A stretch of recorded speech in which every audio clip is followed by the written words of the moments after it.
신명기 22장 1절에서 12절까지 말씀을 살펴보도록 하겠습니다.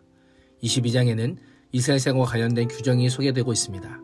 하나님께서는 일상생활에서도 이스라엘 백성들이 하나님의 백성으로서의 정체성을 갖기를 기대하시며 다양한 규정을 알려주십니다. 1절에서 4절은 이웃의 재산에 대한 규정입니다. 길 잃은 이웃의 소나 양을 보거든 못 본 채 하지 말고 반드시 끌어다가 그 이웃에게 돌려줄 것을 명령합니다. 그 이웃이 가까이에 있지 않거나 누구인지 알지 못한다 해도 그 짐승을 자신의 집에 끌어다 두었다가 그 주인이 찾을 때에 돌려주라고 말씀합니다. 나귀뿐 아니라 의복은 물론 형제가 잃어버린 어떤 것이든 다 그리하라고 못 본 채 하지 말라고 명령합니다. 못 본 채 하다라고 하는 표현은 스스로 숨다라고 하는 뜻으로 직역하면 너는 스스로를 숨길 수 없을 것이다 입니다.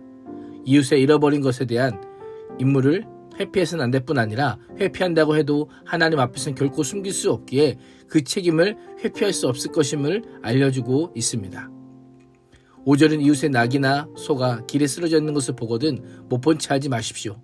반드시 그 이웃을 도와 그것을 일으켜주라고 말씀합니다. 동물만이 아니라 동물이 쥐고 있던 짐까지를 포함합니다. 1절에서 3절이 이웃에게 간접적으로 도움을 주는 경우에 대해 말씀한다면 4절은 현장에서 발생한 어려움에 직접 도움을 주는 경우입니다. 성경은 도움이 필요한 사람의 신분이나 친분 정도를 언급하지 않고 못 본 채 하지 말라는 명령을 강조하며 이웃이 위기를 당했을 때는 반드시 도와주어야 함을 알려줍니다. 우리의 모습은 어떠합니까? 개인주의와 이기주의가 가득한 세상에서 말씀과 같은 행동을 하는 것은 당연한 일이 아닌 것처럼 보입니다. 시대의 흐름에 따르면 결코 당연하지가 않습니다. 이웃의 물건을 찾아주기는커녕 바로 문 앞에 누가 사는지도 알지 못하는 것이 우리의 현실입니다. 본문에 언급된 것들은 타인의 마음을 예민하게 살피고 형제 입장이 되어 그들의 감정에 공감할 때만 할 수 있는 것입니다. 이것이 바로 하나님 나라의 공동체입니다. 내 마음을 살피듯이 민감하게 지체 형편을 살피는 하나님 나라의 백성으로 살 수 있기를 축복합니다. 5절에서 12절은 기타 규정입니다. 5절은 의복 규정으로 남녀의 의복을 바꿔 입지 말라고 합니다. 의복이라는 단어는 일반적인 용어로서 의복만이 아니라 무기나 보석이나 장식품이나 가죽으로 만든 것 등을 의미합니다. 여자는 남자 의복을, 남자는 여자 의복을 입히지 말 것을 명령합니다. 메소포타미아 고대 자료에 따르면 이성의 옷을 입기 좋아하는 성향을 언급하였습니다. 여신 이시타르 숭배의식과 관련하여 스스로 거세한 일도 언급하였습니다. 가나안에서는 아스다를 섬기기 위해 가면을 쓰고 이성의 옷을 입기도 하였습니다. 하나님께서는 그런 행위를 가증한 것이다 라고 말씀하고 있습니다. 6절과 7절은 생태계 보호입니다. 길 가다가 어떤 나무에서나 땅에서 어미새가 새끼나 알을 품고 있는 것을 만나거든 새끼를 품은 어미를 잡지 말 것을 명령합니다. 아무리 짐승이라 할지라도 부모와 자식 간의 사랑 어린 관계는 보호되어야 함을 알려줍니다. 어미새는 반드시 날려보내고 새끼는 잡아도 된다라고 말씀합니다. 어미새를 놓아줌으로 장래에 더 많은 새끼를 번식하게 하여 자연 생태계를 보호하려는 의도가 담겨 있습니다.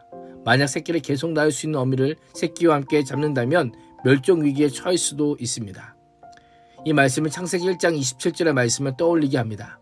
땅에 충만하라, 땅을 정복하라, 바다의 물고기와 하늘의 새와 땅에 움직이는 모든 생물을 다스리라.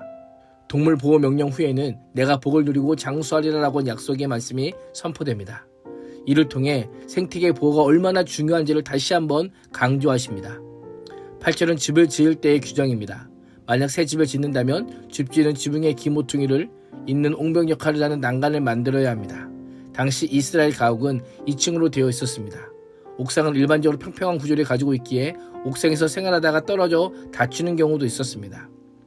집주인은 난간을 만들어서 다른 사람이 사고를 당하지 않도록 조치를 해야 합니다. 그렇지 않으면 집주인에게 사고의 책임이 돌아갈 것이다 라고 말씀합니다. 형제 안전에 대한 배려에도 언약이 그 근본 동의가 되어야 함을 알려줍니다. 다른 의미로는 하나님의 언약이 아니라면 어느 누구와도 진정한 의미에서 형제 사랑에 베풀 수 없음을 알려주고 있습니다. 포도원에 두 종자를 섞어 씨 뿌리는 행위를 금지합니다. 소와 나귀를 함께 묶어놓고 농사 짓는 것을 금지하며 마지막으로 양털과 배실, 털씨가 모시를 섞어서 옷을 짜는 것을 경고합니다. 이방인들의 종교관이나 세속적 가치관에 물들어 있는 관습과의 결별이 바로 거룩의 시작입니다. 세상과 다른 삶의 방식은 사소한 일생의 선택까지도 영향을 미칩니다.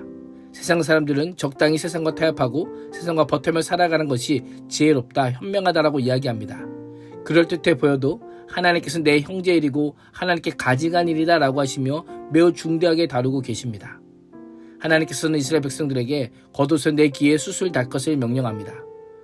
겉옷 내 귀에 다는 술로 인해 여호와의 계명을 기억하고 순종하여 자기의 마음과 눈의 욕심을 쫓지 않게 하기 위함입니다. 궁극적으로는 하나님의 계명을 지킴으로 하나님의 거룩한 백성으로 살고자 하는 것이 바로 이스라엘 백성들의 정체성인 것입니다. 오늘 하루도 이웃의 공경에 대해 모른 척하지 말고 이웃을 배려하고 세상 사람들과 구별되게 사는 복을 누릴 수 있기를 축복합니다. 기도하겠습니다. 하나님, 그리스도인이 다른 세상에서 사는 자가 아니라 세상에서 다르게 사는 자임을 기억하며 하나님의 자녀로 구별된 삶을 사는 자가 되게 하여 주옵소서. 예수님의 이름으로 기도합니다. 아멘.